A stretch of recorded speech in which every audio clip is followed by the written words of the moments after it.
आत्मदेव महाराज बड़े संतोषी तो थे, पर एक जीवन का इनको बड़ा कष्ट था।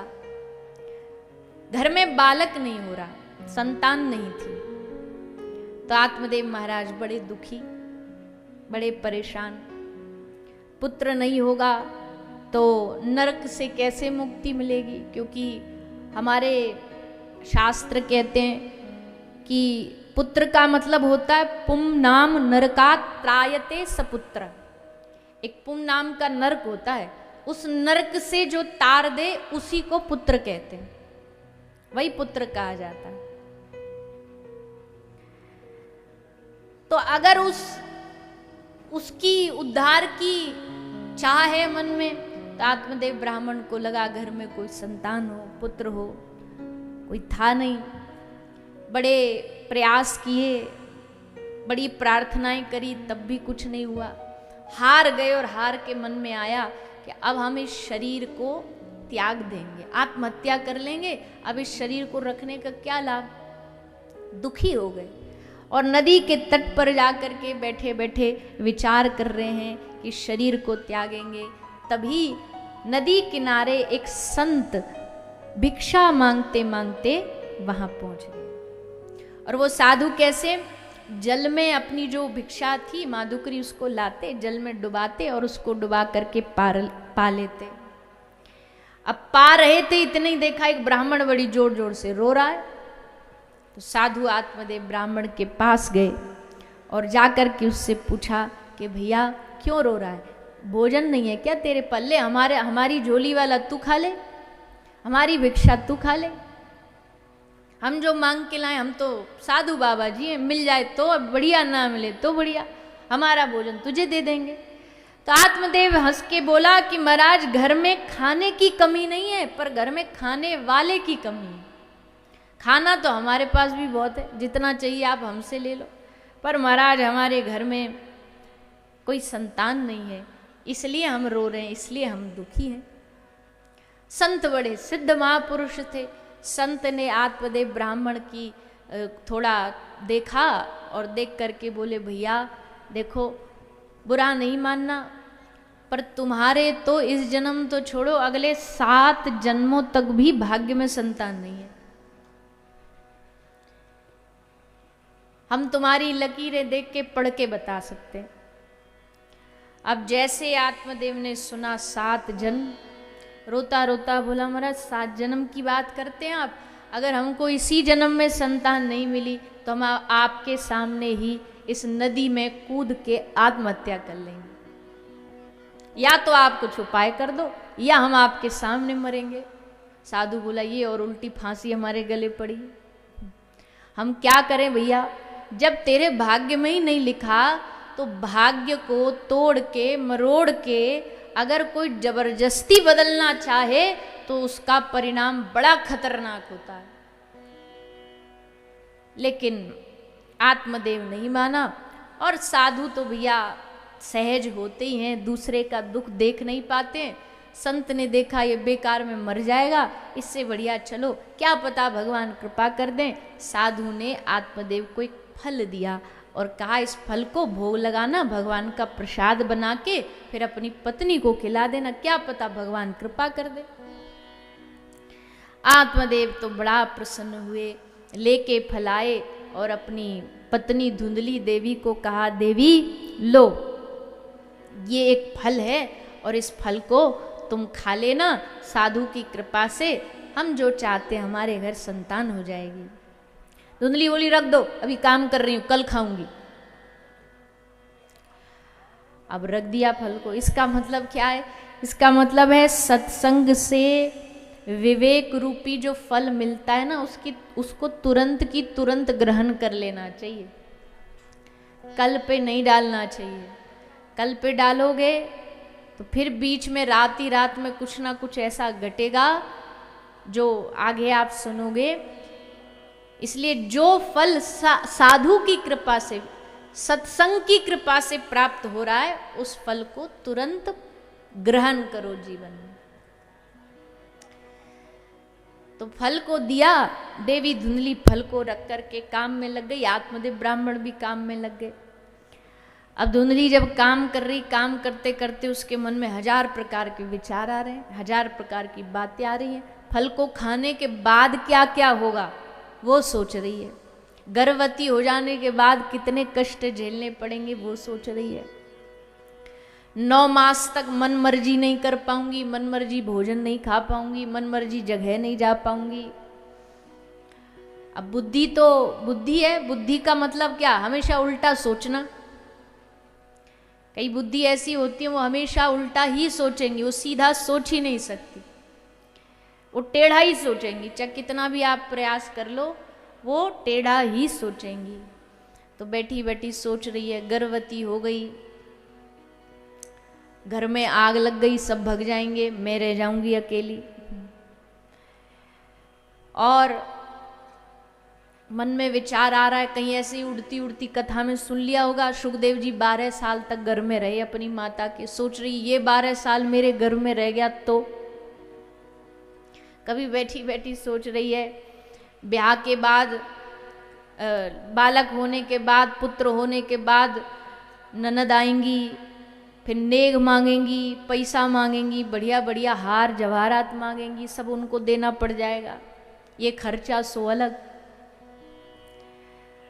तो बड़ी टेंशन है, बड़ी चिंता, बड़ी परेशानी है। तो काय को खाएं इस फल को, रख दिया कोने, बोले मैं नहीं खाऊंगी।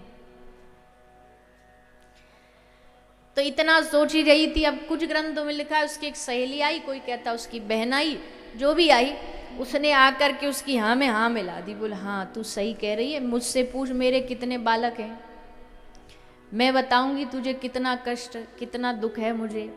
खाने वाले इतने और घर में खाना है नहीं, तेरे घर में खाना इतना पर कोई खाने वाला नहीं। तो एक काम करते, क्या बोले, एक्सचेंज ऑफर कर लेते, तू हमको कुछ धन दे दे और हम अपना एक बालक गर्भ में जो अभी है उसको जब जन्म होगा तो तुझे दे देंगे, तेरा काम भी बन जाए हमारा भी बन जाए, दोनों काम बन जाएगा।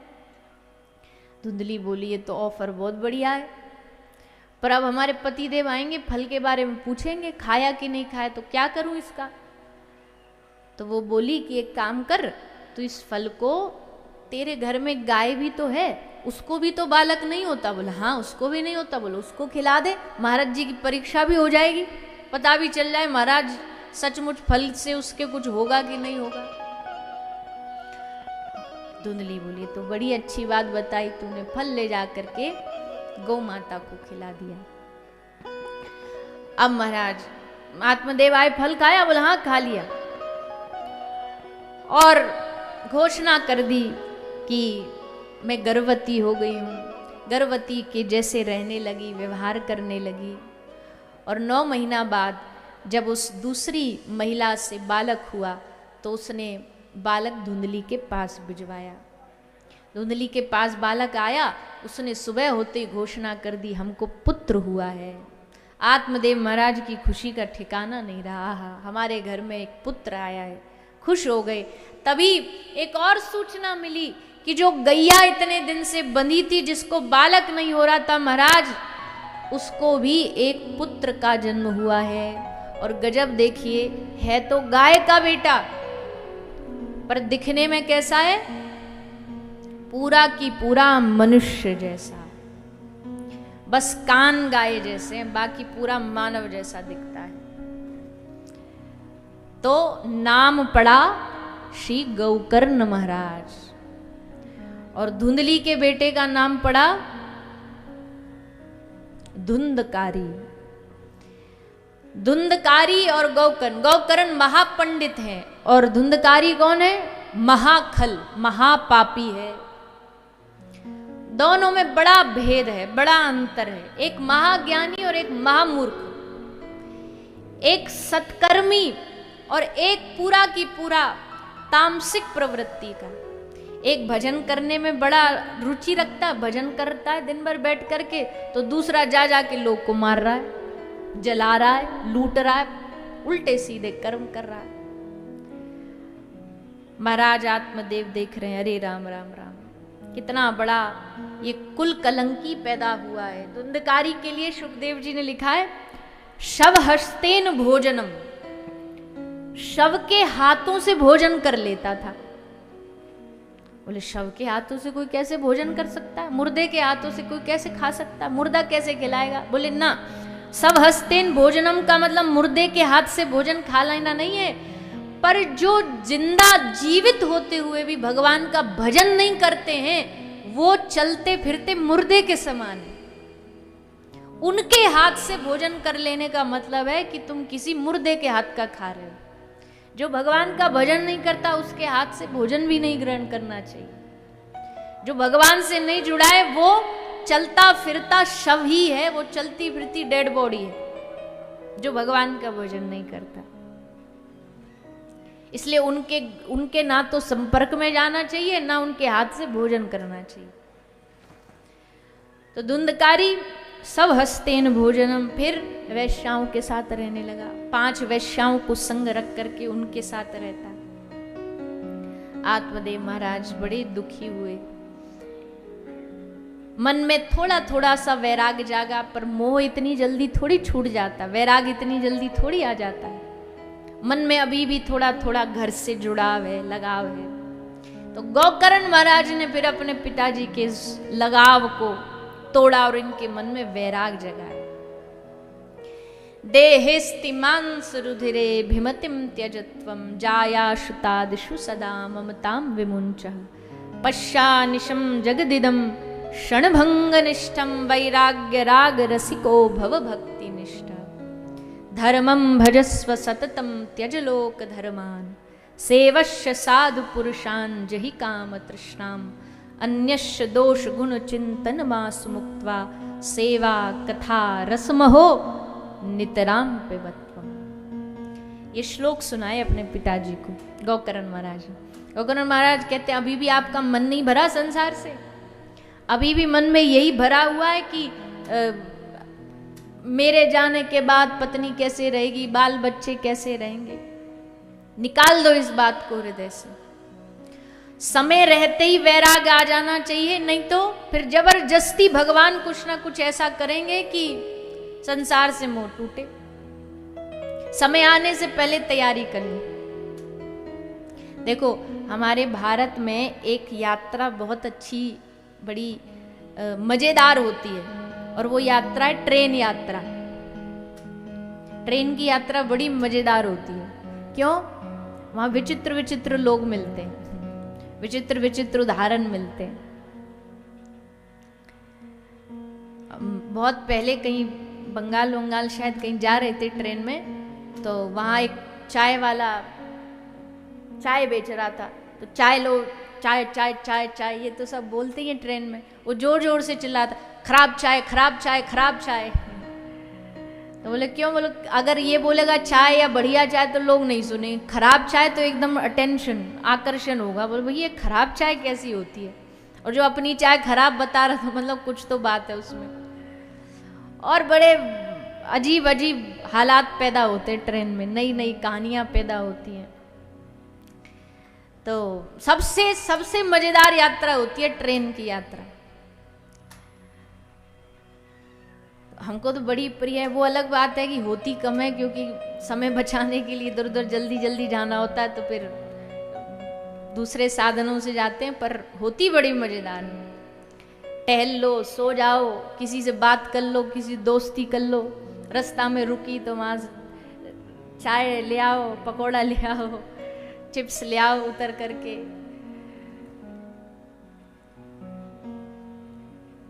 जहाज में जाओ 10 घंटा ऐसे पैक हो जाते हैं, ना हिल सको ना डुल सको, ना कहीं कोई दिखता, ना किसी का मुंह ना माथा। बस वो 2-4 होती हैं जो एयर होस्टेज वही घूमती रहती है। खैर उदाहरण पे आओ। बात क्या है? बात यह है, ट्रेन यात्रा कर रहे हो। मान लो आप अपने मेघनगर से दिल्ली जा रहे हो, ठीक है? ट्रेन में बैठे। अच्छा, ट्रेन में यात्रा करने वालों की एक और खूबसूरती होती है, अपना भोजन, और भोजन भी नहीं तो छोटा मोटा सूखा, कुछ लड्डू, कुछ भुजिया, ये सब साथ में लेकर के जाते हैं। मैया घर से बना लेंगी कुछ, और इतना बनाएंगी कि खुद भी खा लें और जो आसपास की सीट पे बैठा उसको भी खिला सके। इतना संग में लेकर के जाएंगे। तो अब लेकर के बैठे ट्रेन की सीट पर, वहां बैठे, साथ में एक और आदमी बैठा है। बैठ करके ट्रेन में दोस्ती बड़ी जल्दी हो जाती है, दोस्ती, बातचीत, क्योंकि अब इतना लंबा सफर है, कैसे कटेगा। तो कुछ हम अपनी व्यथा सुनाए और कुछ वो अपनी व्यथा सुनाए। तो बैठ करके पूछते हैं सामने वाले से, भैया तुम लड्डू खाओगे, हमारे बच रहे हैं। वो कहता अच्छा हमारी भी गुजिया बच रही है, आप लोगे एक। तो आदान प्रदान चालू हो गया, आदान प्रदान चालू हो गया। भैया नाम क्या तुम्हारा? ये नाम। तुम्हारा क्या? बोला अच्छा ये नाम। कहाँ रहते हो? वहां। अरे वहां तो हमारी मौसी भी रहती है। रिश्ता निकल आया। भारत में रिश्ता निकालना कोई बड़ी बात नहीं है। कहीं भी कोई भी पूछ ले, कोई ना कोई चाची की, मौसी की, बुआ की बेटी कहीं ना कहीं मिल ही जाएगी। वहां तो ये रहता, अरे फिर तो आप हमारे अपने हो गए। अपने अपने में फिर बात और बढ़िया, आप हमारे यहाँ आना, वो कहेगा आप हमारे। खूब दोस्ती हो गई, गहरी बातचीत हो गई। पर अब क्या हुआ, गहरी दोस्ती होने के बाद अगले स्टेशन पर उस सामने वाले यात्री का उतारा है, अब उसको उतरना है। उसका स्टेशन आ गया। अब वो कह रहा भैया जी अब हम चलते हैं। अब आप हाथ जोड़ के रो उसके सामने, बोले ना भैया हम तुम्हें जाने नहीं देंगे, हमारा मन कैसे लगेगा तुम्हारे बगैर। वो कहेगा भैया हमारी तो टिकट ही यहीं तक थी, तो उतरना तो पड़ेगा। आप कितना भी रो लो, फिपिया लो, कितना भी हाथ पकड़ लो, उतरना तो पड़ेगा क्योंकि टिकट यहीं तक है। सो वो उतर गए, वहीं से दूसरे चढ़ गए, दूसरे चढ़े। अब आपने उनसे फिर से बातचीत चालू, तुम कहाँ से? बोला हम यहाँ से। तुम कहाँ से? बोलो ये पाओ ये खाओ। बातचीत फिर बड़ी, अब उनसे दोस्ती हो गई। कुछ देर बाद उनका स्टेशन आ गया तो वो उतर गए। ऐसे ही कुछ स्टेशन पर पुराने यात्री उतर रहे हैं, नए यात्री चढ़ रहे हैं, यात्रा चलती जा रही है। और अब अंत में आप खुद पहुंचने वाले हो दिल्ली। तो दिल्ली पहुंचने से पहले समझदार यात्री कौन होता है? जो दिल्ली पहुंचने के एक स्टेशन पहले से ही अपना सामान इकट्ठा करना चालू कर दे कि अब हमारा स्टेशन आ रहा है, चलो तैयार हो जाओ, पहले से तैयार कर ले। वो यात्री समझदार नहीं है जो स्टेशन पे गिरते पड़ते उतारे जाए, नहीं, पहले से ही समझदारी से अपना सामान पैक करे। लेकिन अगर कोई ऐसा यात्री है स्टेशन भी आ गया फिर भी उतर नहीं रहा, दूसरे वाले का हाथ पकड़ के कह रहा नहीं हम तुम्हें छोड़ करके नहीं जाएंगे, हम तुम्हें छोड़ के नहीं जाएंगे, हमारा मन नहीं लगेगा, पर टिकट तुम्हारी यहीं तक है, तो फिर क्या होगा? बोले फिर वो आता है काले कोट वाला। काले कोट वाला मतलब बोलो ना थोड़ा सा। टीटी साहब आए, बोला अच्छा हम रुकवाते हैं, तुम्हें रुक जाओ, चुपचाप उतरो, तुम्हारा स्टेशन आ गया, टिकट यहीं तक है। वो जबरदस्ती नहीं भी उतरोगे, तुम्हारा सामान झोला उठा के स्टेशन पे फेंक के मारेगा, पकड़ के उतारेगा, बोले उतरो यहाँ पे। समझदारी तो इसी में कि उसके फेंकने से, पकड़ने से पहले अपनी मर्जी से उतर जा। अब इस पूरी यात्रा का मतलब क्या है? ले हमारी जीवन भी एक ट्रेन यात्रा की जैसी है। ट्रेन यात्रा जैसे हम चढ़े वैसे ही जीवन शुरू हुआ। जीवन शुरू होते ही हमें जीवन में पहला यात्री मिला। पहला यात्री कौन मिला? माँ बाप। ये यात्री मिले, पहले यात्री मिले तो इनसे स्नेह हो गया, प्रेम हो गया। फिर और थोड़े से बड़े हुए भाई बहन, एक नए यात्री आ गए जीवन में, अब उनसे जुड़ाव हो गया, उनसे लगाव हो गया। फिर और आगे बढ़े, ब्याह हो गया, अब एक और नया यात्री जीवन में जुड़ गया, अब उससे जुड़ाव हो गया। फिर बाल बच्चे हो गए, अब और उनसे जुड़ाव हो गया। नए यात्री आ रहे हैं, पर अब नए आएंगे तो पुराने उतरेंगे। पुराने कैसे उतरेंगे? दादाजी चले गए, यानी पुराने यात्री उतर गए। पिताजी चले गए, पुराने यात्री उतरते जा रहे हैं, नए यात्री मिलते जा रहे हैं, और ये यात्रा जीवन की चलते जा रही है। कुछ नए आए, कुछ पुराने गए, और अंत में अब बारी आई हमारे उतरने की। हमारे उतरने की मतलब मृत्यु अब नजदीक आ गई, और हमें पता है कि मृत्यु अब आने वाली है। इतने बरस के तो हो गए, इतना जी लिए, अब अगला स्टेशन हमारा है, अब अगला नंबर हमारा है। तो समझदार यात्री कौन? पहले से ही तैयारी करने लग जाए, पहले से ही भगवत भजन में लग जाए। पहले से ही अपने आप को तैयार कर ले, तैयारी कर ले कि हे प्रभु हमारा स्टेशन आए उससे पहले हम तैयार हों। और अगर तैयार नहीं भी होगे, हाथ पकड़ के खड़े हो बोले ना हम दुनिया छोड़ के नहीं जाएंगे, हम परिवार छोड़ के नहीं जाएंगे, तो फिर काले कोट वाला आएगा। यहां काले कोट वाला कौन है? काल, यमदूत, ये आएंगे और फिर ये पकड़ के जबरदस्ती हाथ पकड़ के मृत्यु के घाट पर लेकर के जाएंगे। चाहे तुम छोड़ना चाहो चाहे मत चाहो, भैया छोड़ना तो पड़े, क्योंकि टिकट ही यहीं तक थी। जिसकी जितनी टिकट है वो उतना ही तो चलेगा। भगवान ने सबको दुनिया में एक एक्सपायरी डेट दे के भेजी है, सबकी एक टिकट दे के भेजी है कि इतने दिनों तक चलोगे, उसके बाद फिर एक्सपायरी डेट आते ही स्टेशन पर उतरना पड़ेगा। जबरदस्ती उतारा जाए उससे पहले ही तैयारी कर लो। तैयारी क्या है भैया? तैयारी क्या है? तैयारी बस इतनी है, ये जो आप यहां कथा में बैठे हो ना आकर के, ये तैयारी है। ये इस बात का प्रमाण है कि हम सब भगवान के होना चाहते हैं, मृत्यु से पहले उनके बनना चाहते हैं। मृत्यु गले लगाए उससे पहले हम भगवान को गले लगाना चाहते हैं। काल हमें अपने मुख में घेरे उससे पहले हम अपने जीवन का कल्याण करना चाहते, इसलिए हम इस कथा में आए, इसलिए हम मंदिर जाते, इसलिए हम तीर्थ जाते।